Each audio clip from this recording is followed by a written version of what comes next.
Good afternoon. I'd like to get this meeting of pain-free MCs started for today. Hope everyone's having a good week. I do not have any announcements other than just a reminder that dues are due imminently. And if not, Maggie will come to your house at midnight personally and wake you up. I'll call first. Does anyone else have any announcements right now? Chris's achievement. Oh, yeah. Kind of well. I think everybody knows that Chris did take first place in the speech contest for districts, and we'll be moving on to the is it regional? Is that what's next? Regional. So you regional then to district, right? So District 6. District 6 is next. Up in Thunder Bay, Canada. So hopefully he can make it. If he gets a passport, it sounds like. You can borrow mine. Feels like you. Yeah. So I don't remember the details on the time. I'm not sure if anyone will want to or have the ability to go. October 14th. Is that when it is? Yeah, that's pretty soon.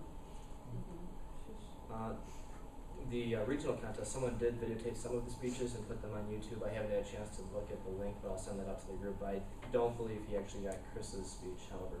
So I think he just got some of the tall tales. But I can send that out to the group so if anybody wants to take a look at those speeches. If nothing else, I would like to call up our impromptu invocator, Mr. Alan Gardner.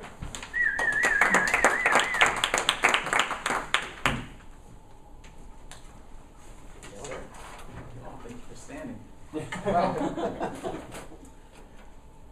We gain a lot of wisdom with our years, and today I'll bring you a quote from someone who did have a lot of wisdom from over 900 years, very long and prosperous life. Of course, it's a fictitious character from the Star Wars universe, but the words of Yoda, the Jedi Master, stick with me, even though they're quite often in a kind of a jumbled order. Wisdom I have. He had some words for his young apprentice, Luke Skywalker, when Luke thought that things were so difficult that, well, maybe he'd just give it a shot, see what could happen. And Yoda advised him to do or do not. There is no try. And I think that for us here in Toastmasters, sometimes maybe we think that we're not prepared to give a speech. We don't want to volunteer for table topics. Maybe we'll stand up if I get called on. I'm sure I can try. How about having the attitude that I will do it and not hold back at all? So let's remember the wisdom from Yoda today as we start our meeting. And you can get the complete saga. That's right. Appreciate those words of wisdom that are nearly an eon old now, right? And appreciate you actually doing and not just trying to have the invitation today. Thank you. So without further ado, I'd like to turn the meeting over to our Toastmaster, which I believe is Tom today, correct? Thank you, Tom. President. Thank you, fellow Toastmasters. Welcome to today's meeting. To get started, I would first like to introduce Maggie, our general evaluator, who will talk us through the roles of her team and how they will be filling those roles. Certainly. As general evaluator today, my role will be to make observations and maybe ask for feedback, as well as provide my own feedback on the overall process of today's meeting. I believe today we do have one speaker. Very excited to hear Eric's icebreaker. And Eric's evaluator is Alan. Thank you. Wonderful. And I'm actually finding out who the rest of my team is today, so by a show of hands, we also have a timer for today, and that would be John. All right. John, please tell us what you're going to do today. Today I will be timing the table topics, their speech, and the evaluation. Eric's speech is the icebreaker, so it'll be 4 to 6 minutes. So it'll be green at 4, yellow at 5, red at 6 minutes. The evaluation should be 2 to 3 minutes, and table topics today will be 1 to 2 minutes. So I will hold the card up for 1, 1.5, and 2 minutes. And I'll be giving a report at the end of the meeting. Perfect, terrific, thank you. Another member of the evaluation team is the grammarian or the counter, and today that is going to be Sheila. Sheila's as surprised as I am. But I know she's ready to be our counter, so what will you be doing today? I'm going to be counting the ahs, the ums, and the crutch words, inappropriate fillers, inappropriate use of grammar. That's what I'm going to be doing today. All right, sounds good. And we do have a videographer reading minutes, and our table topics master today. Oh, actually, I'm meeting minutes too. Oh, you are. Wonderful. Thank you very much for doing that. Our table topics master today is Jim. Wonderful. So we'll be ready to hear from Jim for that portion of the meeting, and I'll turn it back over to Tom.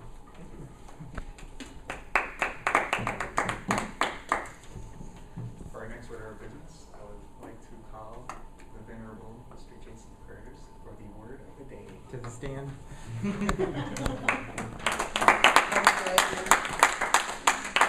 No, really, thank you. Just so the word's not venerable. Today's word is a phrase. I saw somewhere that it's an idiom. I don't know what an idiom is, but Would that be next week's word? phrase is gild the lily. I stumbled across this about 6 months ago, and I've been dying for this role so I could do this. Two definitions that I'd like to call upon. To adorn unnecessarily something already beautiful, or to make superfluous additions to what is already complete. And to provide an example, Sheila is going to tell us, use the phrase in a sentence.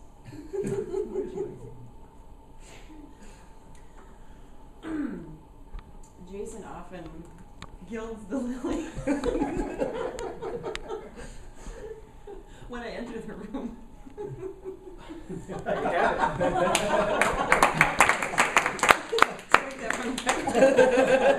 I didn't catch it.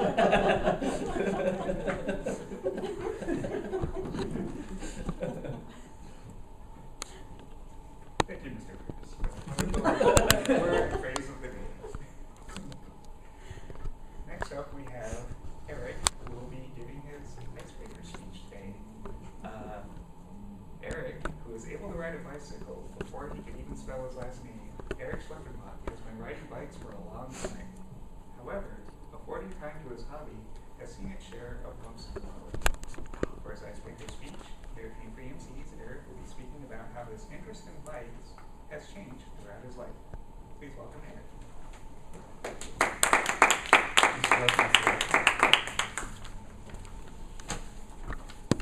Today, I'm going to tell you about my greatest passion, bicycles. I love all varieties of bicycles, from old beach cruisers to modern carbon fiber road racers. The one thing I love even more than riding bicycles is working on and building bikes. I'm going to tell you today about how my interest in bikes began, faded, and was reborn. My interest in bikes started at an early age. I remember receiving a BMX bike as a gift for my birthday and helping my dad assemble it in our living room. And I was fascinated by that, how we could take a pile of plastic and metal parts, seemingly useless on their own, and assemble that into a fully functioning bike. I thought that was the coolest thing. And so I started riding that bike every day. And I remember I had a friend who lived by a wooded bicycle trail. And there were all kinds of dirt jumps in there, and we would ride over there and watch the older riders go off the jumps. And I remember a few times I had the courage to huck myself off a jump, and it often didn't end well, but I loved it just the same. And then pretty soon bicycle maintenance became necessary to continue biking, whether that be adjusting the rear wheel to tighten the chain, or adjusting the brakes to lock the rear tire for skidding. It wasn't long before I learned what the parts of the bike were, what they were called, and how exactly they functioned, and then began rolling that into disassembling virtually the entire bike just for fun and putting it back together because I thought that was really cool. One of my favorite bike stories was as a kid. After working on my bike, I was riding around my backyard and went to pull up to do a wheelie, and the handlebars and stem came right up out of the fork. And so there I was, handlebars up in the air, and the only thing holding me up was the front brake cable was still attached to the wheel, so I was leaning back, just really trying to stay up and steering, but there was no steering obviously because it was broken, so I was wobbling in complete and utter shock and fell over and crashed. But after that event, I made absolutely sure my handlebars were securely affixed to the fork before riding. And then as high school approached, the time I spent biking was slowly being eaten up by schoolwork and school sports. I was in soccer and basketball and track and field, and just didn't have the time to bike and work on my bike as much. And college was even more the same story. Although I enjoyed biking to and from class, that was about the extent of it. And then in my senior year of college, something miraculous happened. And normally you wouldn't consider an event like this miraculous, but looking back on it, that's exactly what it was.